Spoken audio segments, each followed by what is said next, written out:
Hello दोस्तों, आप सभी लोगों का स्वागत है हमारे इस YouTube channel Ankit Kumar first साल मैथ क्वेश्चंस में।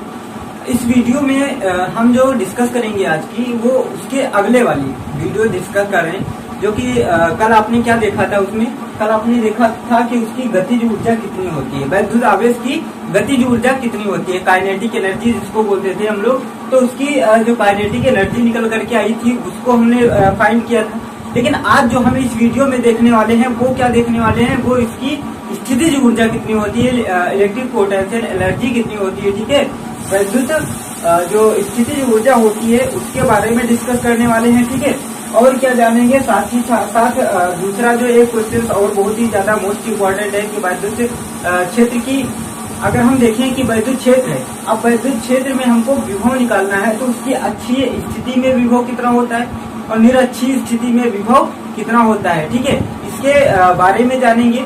सबसे पहले जो देखते हैं वो क्या देख रहे हैं हम, कि वैद्युत क्षेत्र में आवेश की स्थितिज ऊर्जा की वैद्युत क्षेत्र है। अब उस वैद्युत क्षेत्र में हमको निकालना है उस आवेश की स्थितिज ऊर्जा। स्थितिज ऊर्जा होती क्या है, तो वास्तव में स्थितिज ऊर्जा होती है जब कोई भी वस्तु क्या होती है कि स्थित होती, तो उस समय जो स्थित के समय जो उसके पास ऊर्जा, अतिरिक्त ऊर्जा बची हुई होती है, उसी ऊर्जा को क्या बोलते हैं, स्थितिज ऊर्जा को बोलते हैं। ये ऊर्जा होती कैसे है, तो जैसे आप क्या कर रहे हो, जैसे आपने एक बोरा उठा लिया, ठीक है, या किसी कोई सामान जैसे रखा हुआ है, अब उस सामान को तुमने उठा लिया और उठा करके जैसे रख दिया, कुछ ऊंचाई पर रख दिया। ठीक है, अब उस ऊंचाई पर रख देगी आप, तो क्या होगा, तुम्हारे पास से एनर्जी खर्च हुई। अब वो एनर्जी तुमको लग रहा है कि वो हमारी लॉस हो गई, बल्कि वो लॉस नहीं हुई, बल्कि उसको तुमने उसको कार्य करने में लगा दिया। और वो जो कार्य करने में तुमने एनर्जी लगाई है, वही क्या जा करके वो ऊंचाई पर पहुंची और ऊंचाई पर उसकी स्थिति ऊर्जा बढ़ गई। ठीक है, तो उसकी स्थिति ऊर्जा के रूप में वो जो होती है तुम्हारी एनर्जी, वो क्या हो जाती है, संचित हो जाती है। ठीक है, तो जो वैद्युत स्थितिज ऊर्जा होती है वो होती क्या है, तो एक प्रकार से क्या होता है, कार्य होता है, और कार्य जो किया जाए वो क्या होता है, एनर्जी के रूप में संचित हो जाता है। और जो उस समय वो स्थित होता है, तो उसके स्थिति के समय जो उसके पास ऊर्जा होती है, वही क्या होती है, स्थितिज ऊर्जा होती है। ठीक है, अब हम देख रहे हैं कि अगर वैद्युत क्षेत्र में किसी की स्थिति ऊर्जा निकालनी है, तो उसके लिए हम कैसे क्या निकालते हैं। ठीक है, तो उसके लिए भी क्या किया जाता है, जैसे कोई आवेश है, ठीक है, हम आवेश की स्थिति ऊर्जा निकालें, इसलिए आवेश को लेंगे। पहले क्या हमने निकाला था, जो चैप्टर नंबर 1 में देखा था हमने इलेक्ट्रोस्टैटिक्स में, उसमें निकाला था हमने कि जो वैद्युत द्विध्रुव हुआ करता था, उस वैद्युत द्विध्रुव की वैद्युत क्षेत्र में स्थितिज ऊर्जा जो होती थी वो -PE निकल करके आती थी। ठीक है, लेकिन यहाँ पे जो स्थितिज ऊर्जा निकल कर आएगी वो कितनी आएगी, उसके बारे में डिस्कस करेंगे। ठीक है, तो क्या होता है, हमने क्या बताया कि ये जो वैद्युत स्थितिज ऊर्जा होती है, ये क्या होती है, वैद्युत क्षेत्र में क्षेत्र के विपरीत। ठीक है, क्षेत्र के विपरीत का मतलब ये हुआ कि क्षेत्र बल लगाएगा और बल के विपरीत दिशा में तुम क्या करके लाओगे, एक आवेश लेकर आ रहे हो, धनात्मक आवेश, क्योंकि क्षेत्र क्या होगा, धनात्मक होगा, इसलिए धनात्मक आवेश जब लेकर आओगे तो उसके बीच में एक प्रतिकर्षण बल लगेगा। जैसे ये क्या है, एक आवेश रखा हुआ है, ठीक है, मान लेते हैं ये कोई एक बिंदु आवेश रखा हुआ है। अब बिंदु आवेश रखा हुआ है तो इसके आसपास क्या हो जाएगी, फील्ड हो जाएगी। अब ये फील्ड है, तो इस फील्ड में क्या करना है तुमको, हम आवेश को लेकर आ रहे हैं, तो इस आवेश को लेकर जब आएंगे तो क्या होगा, जब हम इसके अंदर आवेश को लेकर आएंगे तो देखिए यहाँ पे ये तो इलेक्ट्रिक फील्ड है, इसके इलेक्ट्रिक फील्ड की दिशा जो है वो इधर से इधर की ओर है। अब जब हम आवेश को लेकर आएंगे तो वो भी क्या है, +Q आवेश मान लेते हैं, +Q 0 आवेश मान लेते हैं, परीक्षण आवेश मान लेते हैं। अब इस परीक्षण आवेश को जब हम इसके अंदर लाएंगे, इसके अंदर जब लाएंगे तो क्या होगा, इसके ऊपर एक प्रतिकर्षण बल लगेगा, और वो जब प्रतिकर्षण बल लगता है, वो बल के विरुद्ध ही जो हमको कार्य करना पड़ता है, वही कार्य जो होता है यहाँ पर आकर के वैद्युत ऊर्जा के रूप में संचित हो जाता है, और उसी को हम क्या बोलते हैं, स्थितिज ऊर्जा। ठीक है, तो क्या बोलते हैं, स्थितिज ऊर्जा बोल देते हैं। समझ में आया, क्या हमने बताया कि जब हम कोई भी आवेश जैसे होता है, बिंदु आवेश है, तो बिंदु आवेश जब होगा तो यार उसके आगे आसपास क्या हो जाएगी, एक फील्ड जनरेट हो जाएगी, और वो फील्ड जो होती है वो क्या होती है, इलेक्ट्रिक फील्ड होती है। अब इलेक्ट्रिक फील्ड की एक दिशा होती है अपनी, क्यों, क्योंकि जो धनात्मक चार्ज जो होता है उससे बल रेखाएं जो निकलती हैं वो धन से निकल करके अनंत में चली जाती है। अनंत का मतलब ये हुआ कि धन से निकलेंगी, और अगर पड़ोस में कोई ऋण वैद्युत आवेश रखा हुआ है तो उससे निकल करके बल रेखाएं कहाँ चली जाती हैं, उस ऋण वैद्युत क्षेत्र में, और जब ऋण आवेश की ओर चली जाती है। ठीक है, और जबकि जो ऋण आवेश से निकलने वाली वैद्युत बल रेखाएं होती हैं वो क्या होती हैं, धन से निकल करके, हमेशा धन से निकल करके ऋण की ओर ही जाती है। ठीक है, अब ये जो चीज हमने देखी कि क्या ये प्लस क्यू आवेश रखा हुआ था, अब इस प्लस क्यू आवेश को हम क्या लेकर आएंगे, अंदर लेकर आएंगे। तो अंदर लेकर आएंगे तो पहली बात तो दोनों धनात्मक है तो एक प्रतिकर्षण बल लगेगा। अब ये प्रतिकर्षण बल इस पे इधर की ओर लगेगा, ठीक है, और इधर की ओर वो तो प्रतिकर्षित कर रहा है, मतलब क्या वो अट्रैक्ट नहीं कर रहा बल्कि रिपल्सन उसमें उत्पन्न हो रहा है। तो वो क्या करेगा, उसको धक्का देता रहेगा। अब धक्का देगा तो कहाँ पे, तो तुम वैद्युत क्षेत्र में कहाँ ला सकते हो, तो लाओगे, अगर लाना भी है अगर तो तुमको क्या करना पड़ेगा, उसको जबरदस्ती उसको खींच करके उसके अंदर लाना पड़ेगा, ठीक है, जबरदस्ती कि चलो अंदर, उसको चलो यहाँ से डांट पाट के उसको पीट पाट के लेकर आओगे। तो लेकर जब आओगे तो क्या करना पड़ेगा, तुमको कार्य करना पड़ेगा ना, तुम्हारी एनर्जी लॉस होगी, वो एनर्जी जो होगी वो कार्य के रूप में चली जाएगी, ठीक है। अब जो कार्य करना पड़ेगा, कार्य जब करोगे तो उसको एक बिंदु पर ला करके स्थित कर दोगे तुम।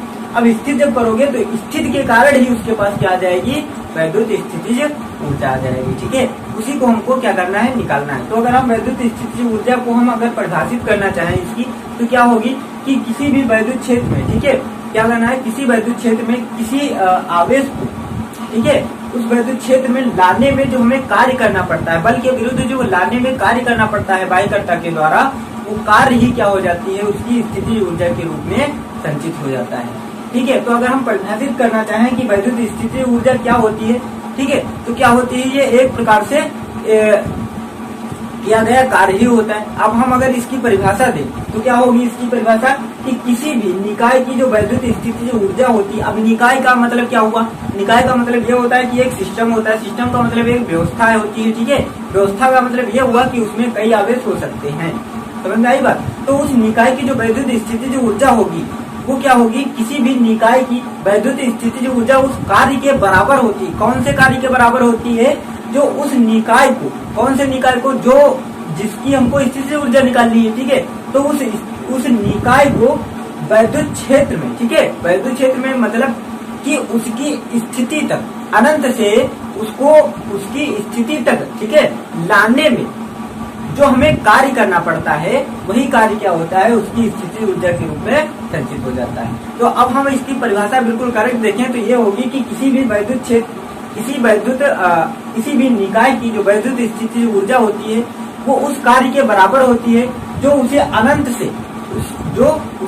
से ला करके उसकी प्रारंभिक स्थिति तक लाकर, ठीक है, एक निकाय की रचना की जाए, उसकी प्रारंभिक स्थिति तक ला करके एक निकाय की रचना की जाए, ठीक है, उस निकाय की क्या की जाए, रचना की जाए।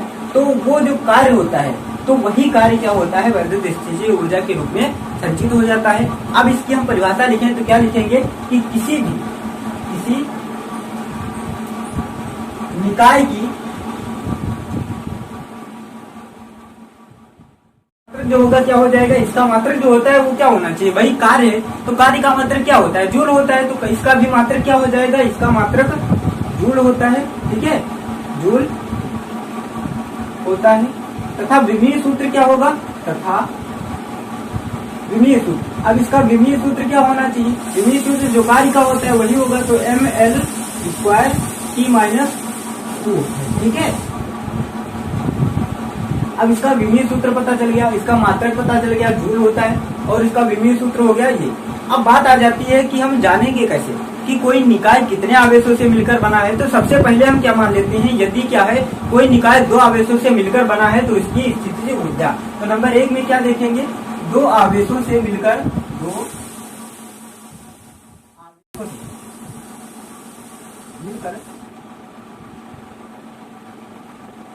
बने निकाय की स्थितिज ऊर्जा, ठीक है, बने निकाय की जो स्थितिज ऊर्जा होगी वो क्या होगी, निकाय की स्थितिज ऊर्जा,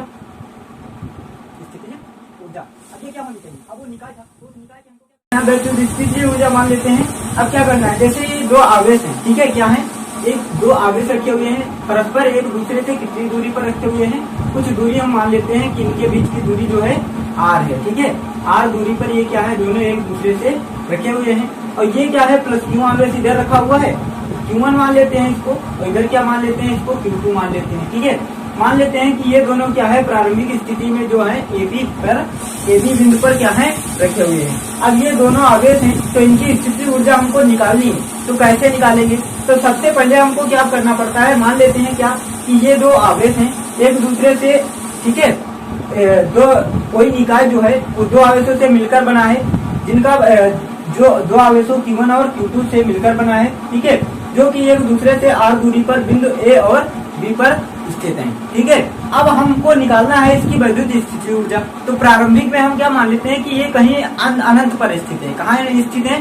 अनंत में स्थित है, क्योंकि यहाँ पे स्थित होंगे तो इसकी वैद्युत स्थितिज ऊर्जा कैसे निकाल सकते हैं? तो पहले मान लेते हैं क्या है, वो कहीं भी स्थित होंगे। अब वो कहीं भी स्थित है तो उसको हम उठा करके लाएंगे, ठीक है। उठा करके जब हम लाएंगे तभी तो हमको कार्य करना पड़ेगा। जब तक कार्य नहीं करेंगे, जब तक बल नहीं लगेगा, तो उसकी स्थितिज ऊर्जा हम कैसे निकाल सकते हैं?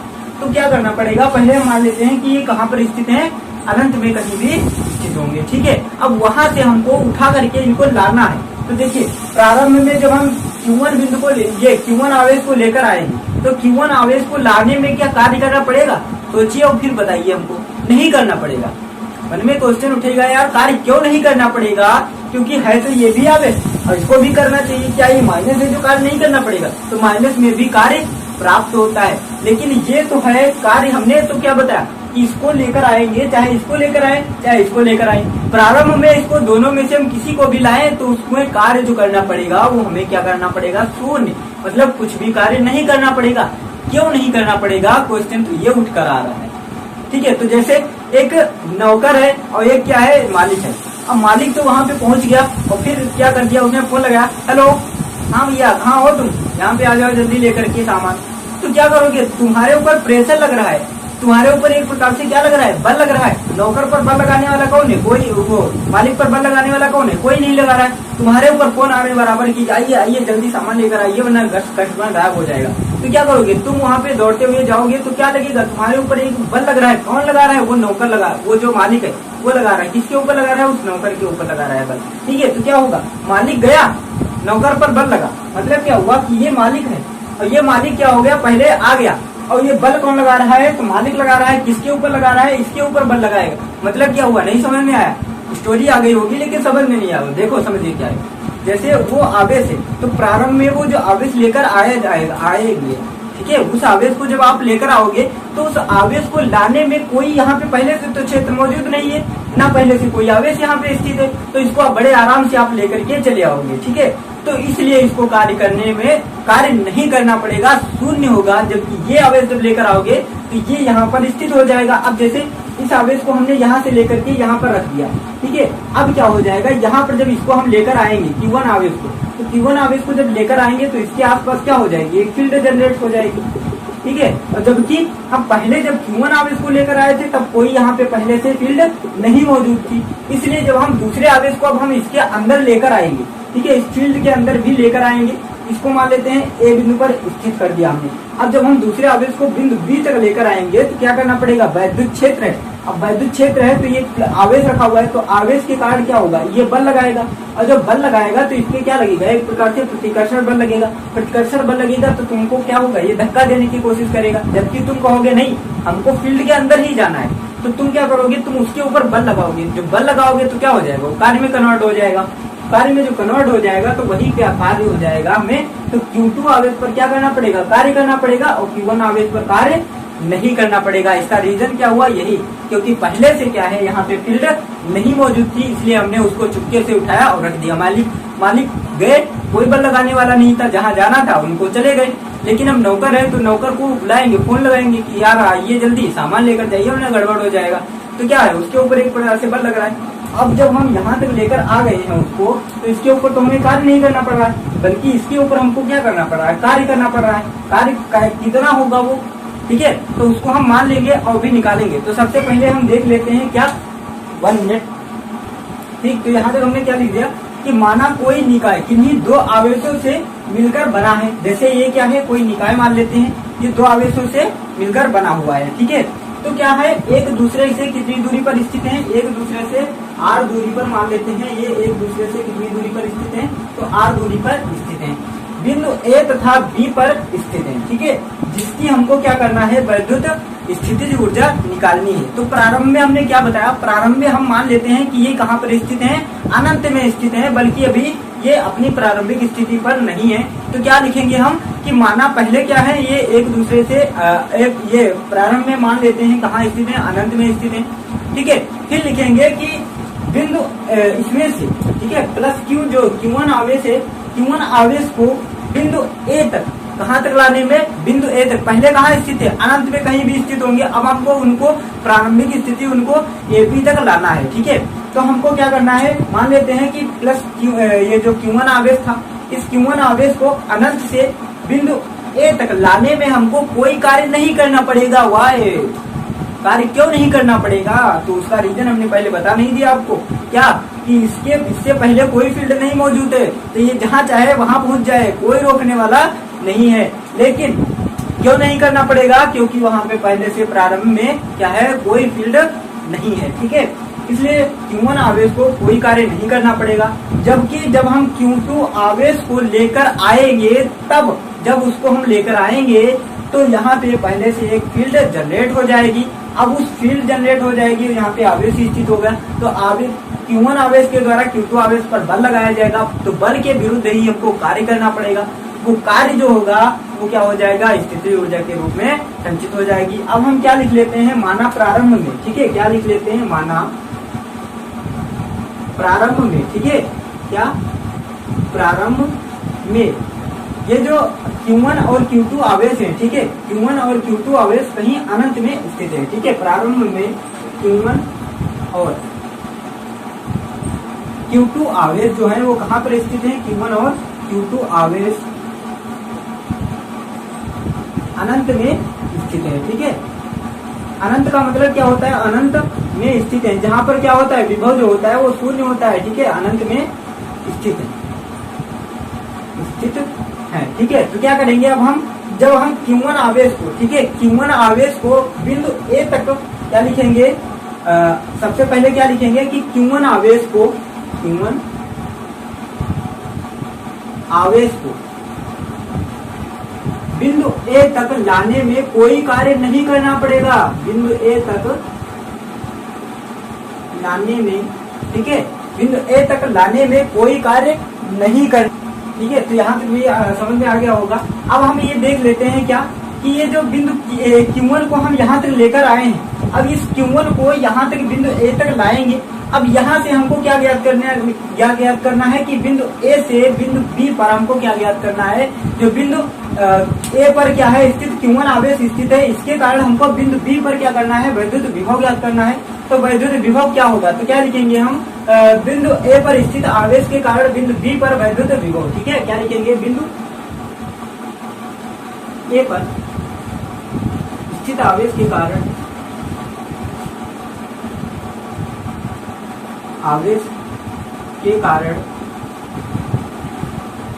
बिंदु बी पर वैद्युत विभव।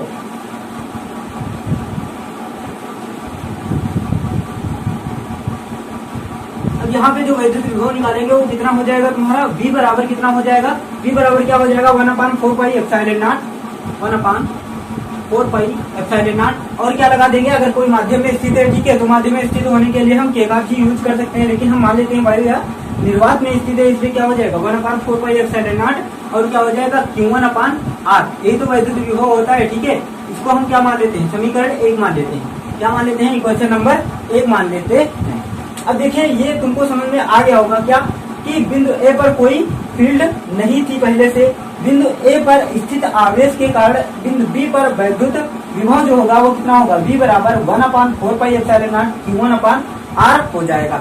अब हमने क्या निकाल लिया, इसकी वैद्युत विभव निकाल लिया। अब हमको निकालना है वैद्युत स्थिति ऊर्जा, तो इसलिए क्या होगा, अब क्या लिखेंगे कि Q2 आवेश को बिंदु बी तक लाने में बाह्यकर्ता के द्वारा किया गया कार्य, ठीक है। तो क्या लिखेंगे, सबसे पहले इतना लिख लेते हैं, ठीक है। तो Q2 आवेश को हम जब इसके अंदर लाएंगे, यहाँ पे बिंदु बी तक लाएंगे, ठीक है, तो बिंदु बी तक लाने में जो हमको, ठीक है, तो क्या हो जाएगा, बाह्यकर्ता के द्वारा हमको क्या करना पड़ेगा, कार्य करना पड़ेगा। बिंदु बी तक जब हम Q2 आवेश को लेकर आएंगे तो वो हम कार्य जो है वो कितना कार्य मान लेते हैं, W है, ठीक है। और W बराबर होता है क्या है, तो W बराबर यहाँ पे देखेंगे तो V बराबर क्या होता था, V बराबर होता था तुम्हारा W, और W/Q होता था। तो यहाँ से W निकालेंगे तो क्या आ जाएगा, W बराबर हो जाएगा तुम्हारा VQ। तो यहाँ पे W बराबर क्या लिख देंगे, V, और Q कौन सा है, Q2 रखा हुआ है, तो इसकी जगह क्या रख देंगे, Q2 रख देंगे, ठीक है। तो W बराबर जो आएगा वो क्या निकल करके आएगा, सोचो V है तो V का मान यहाँ से ले लेंगे, ठीक है। तो यहाँ से जब हम V का मान लेंगे तो क्या आ जाएगा, 1/4 पाई एप्सिलॉन नॉट, ठीक है, और क्या आ जाएगा Q1 आ जाएगा, और अपान में क्या आ जाएगा R आ जाएगा, और साथ में जो Q2 लिखा था Q2 को मल्टीप्लाई कर देंगे। तो W बराबर क्या निकल कर आएगा 1/4 pi epsilon not Q1 Q2 upon R, ठीक है। यही क्या होगा, इसके द्वारा किया गया, बाह्यकर्ता के द्वारा किया गया कार्य होगा, और यही कार्य क्या होगा उस वैद्युत स्थितिज ऊर्जा के बराबर होगा। तो क्या लिखेंगे अतः, ठीक है, अतः बाह्यकर्ता के द्वारा किया गया कार्य बराबर बाह्य, अतः निकाय की स्थितिज ऊर्जा लिख लें, अतः निकाय की स्थितिज ऊर्जा